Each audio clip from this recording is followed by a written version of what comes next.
Hello everyone, welcome to this week's Investment Trends, where we discuss the latest news in the stock market and the economy.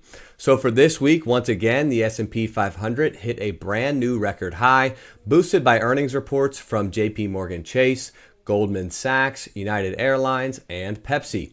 The country's largest bank, JPMorgan, beat on both revenue and earnings per share estimates. One of the announcements that they made is they're showing a little bit more favorability towards stablecoins. So that's something to keep an eye on. Also, in other related news this week, there was some regulation that was passed that would allow companies to start having private market and possibly even cryptocurrency investments within participant 401k plans. So this is something to keep an eye on. My view on this is that those types of private equity, private real estate, or private market investments or cryptocurrency is something that should be done outside of a participant 401k plan. I think if you start to max out your 401k, max out a Roth IRA, have some money in a brokerage account, make sure those are invested in the publicly traded stocks and bonds. And you want to go above and beyond that with some of your savings or investments and look into cryptocurrencies or look into private markets. That makes sense.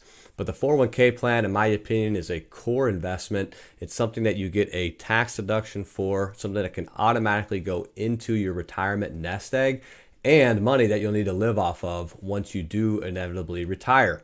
So for these reasons, I'm not necessarily in favor of this most recent ruling of allowing these types of private market or alternative investments within company 401k plans. Also, in other news this week, Bitcoin hit another record high as well. So one of the things that we have seen recently has been the price of precious metals, gold and silver around a 52-week high. And we're also seeing Bitcoin around a record high as well.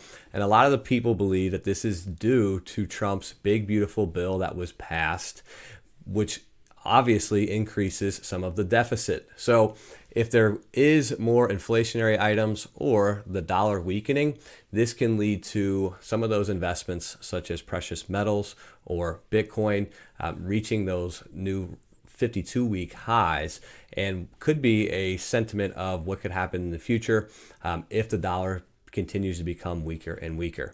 So something to keep an eye on. Obviously, hitting new record highs. There is an old saying that typically what follows record highs is more record highs, and that has definitely been the case this July. Leave a comment below if there's any stocks that you are following.